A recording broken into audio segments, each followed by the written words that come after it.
Greetings, brothers and sisters. It's your guy, Mr. Press, and I just want to get appreciation to all my followers, man.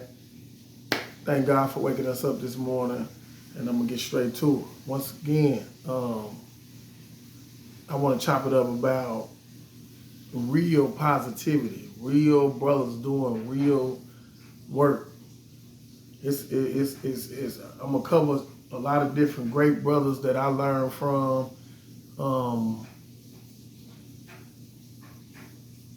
From their story and try to share it with y'all the best that I can and break it down to y'all. First, this one today, I'm gonna talk about Marcus Garvey.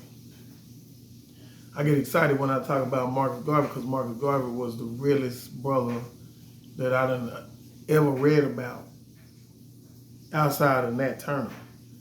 Now, Marcus Garvey was a brother that was born in Jamaica that, you know what I'm saying, came up with that pride for loving himself, loving his family, loving his people.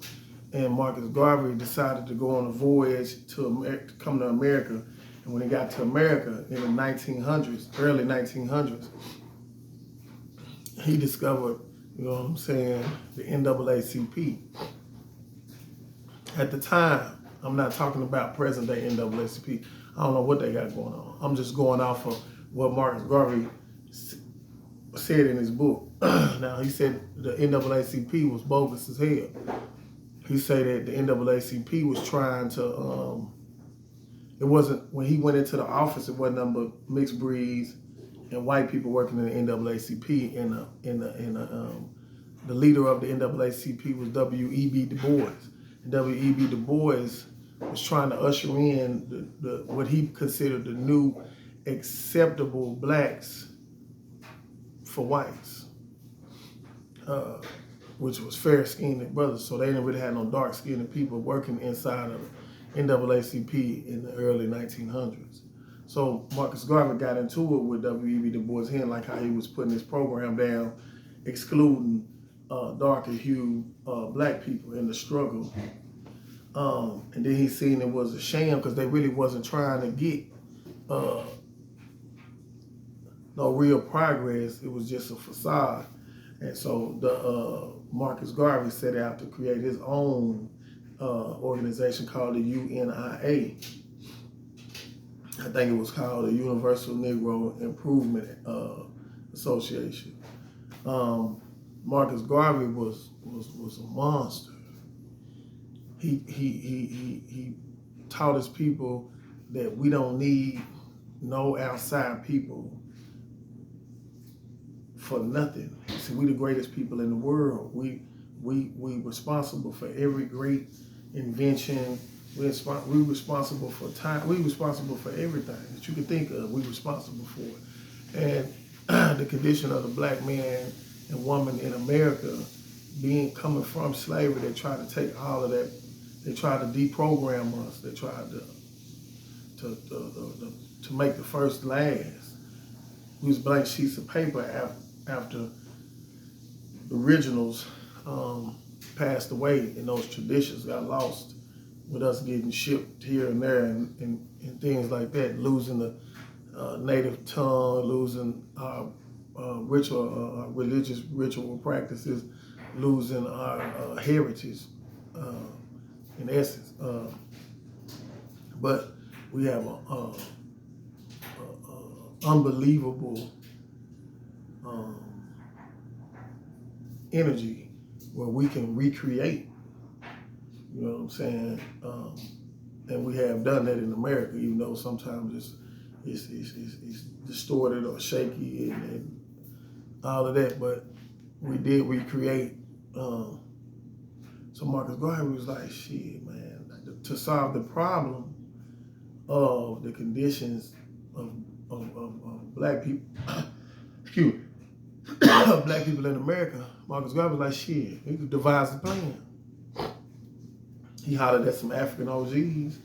They told him, look, we got plenty of land. If you get these brothers and sisters to come back over here, everything good. So he set out on a mission to get as many boats as possible. And he started buying boats.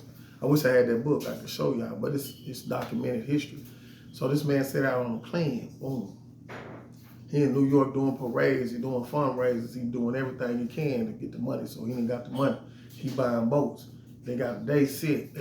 He finna sell as many black brothers and sisters back to Africa as possible. Then he finna come and get as many more that want to come, and eventually everybody that want to get away from him over here, he finna help make that happen. So we can set up shop in our own land and get help from our own people that ain't got no agenda to see us beneath them. So the FBI, true story, FBI got wind of his plan, did what they always do, and messed his plan off. Locked him up for 3 years, extradited him back to Jamaica. And I wanted to share that story with y'all for this simple reason right here. Marcus Garvey, besides New York, I know they got a Garvey Street, I know they got museums and stuff, but the average brother and sister across America, even with the social media era, still probably haven't even heard the name Marcus Garvey. I don't know his story. He was before a lot of the greats, and he put down a mean demonstration that scared racist white society, that was threatening to take away what makes this country great, what makes this country powerful, and that's black people. We a lot of us know this. A lot of us know this, but a lot of us don't. The young generation, they really don't understand it because they so far removed from greatness. They don't have that sense of pride. That's why I be talking like I be talking, telling them, look, man, it's other than the rappers and the basketball players you see, it's some great brothers and sisters that have stood on business and they respect the field or what they respect the mind frame, and they carry out a major plan to excel black progress. So yeah, them is the real, that's the type of people I push up. Them the type of people I look up to. Them the type of people I want to emulate is positive brothers that's standing strong against negativity. Yeah. See, sometimes people hear the truth and they misconstrue it because they distorted minds or whatever they into when a person's talking about negativity and they label something that they might be involved in as negativity. They get upset and they try to, you know what I'm saying, justify, rationalize, and minimize the bullshit they involved in. Or try to make it acceptable. You know what I'm saying? But what you got to understand is, if whatever floats your boat, you do it. If you ain't down with what another person is talking about, especially me, if you ain't down with the program, then it's okay to move around. See what I'm saying? So y'all hear me chopping blades about old things, y'all get it misconstrued. See, I don't hate nobody. Yeah, I ain't in no organizations running around trying to stop anybody's progress. I'm trying to uplift mine for sure. And if it's some good people that want, you know what I'm saying, to support or that's feeling my message for real, or I feel like don't got a hateful bone in their body and they trying to stop my progress based off the color of my skin, I can rock with you. But it's certain values and certain principles that I got that I'm always stress even to them and to let them know. Yeah, I ain't one of them. It's cool with all of the unnecessary. You ain't finna be talking crazy to me. You ain't be saying certain things around me. If you ain't part of the program as far as helping, I don't need you. Yeah, it's always about every day, all day. Don't get it twisted. But I don't mind chopping it up with other motherfuckers that I feel like deserve a little bit of help or whatever in whatever situation they're going through. If I know that they ain't just coming like that. You know what I'm saying? I ain't saying that, you know, some of y'all are never gonna get it. And it's okay, I guess, for you and yours, but shit, it's good over here. We straight. But yeah, this is the type of people I'm pushing up. You know what I'm saying? I ain't pushing up the drug dealers. I ain't pushing up the killers. I ain't pushing up the dudes running around bashing women. I ain't pushing up pimps and players and all that mess. Them days is long gone. Yeah. I'm pushing up real positive brothers that made a real change or that's trying to make a real change, such as myself. You know, we out here working. We out here talking to the youth. I'm really talking to the youth. I'm really in the projects talking to the youth, and the videos is gonna come. I'm really talking to the knuckleheads, to the so-called YNs.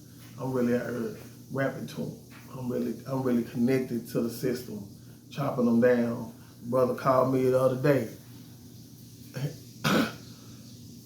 Excuse me, and said, Mr. President, I sure appreciate you, bro. He said, because when I met you in the joint, all you did was work out and chop it up about positive stuff. And you always had goals, and you was always trying to bust a move on a real level. So what is it, T? Butterfly PT. What the hell, Butterfly PT? I never heard of it. Shit, I had my brain.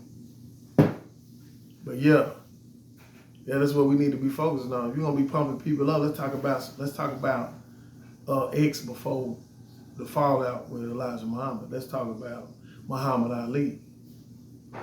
Muhammad Ali said some of the coldest quotes I've ever heard in my life. It's with one telling on the news, telling the people, my wife trying to feed me my little breakfast. Yeah, I'm gonna eat it in a second. What time is it now? 9. It's 9 something? Yeah. Y'all get ready to go to work. I just want to drop this video off, man. We're gonna pump up the real.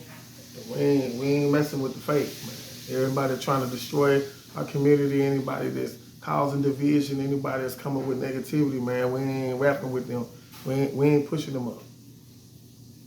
Mr. Press, I hope y'all like the video. I'm coming back with some more. Like, subscribe, watch the ads, let them play, man. Y'all know what time it is.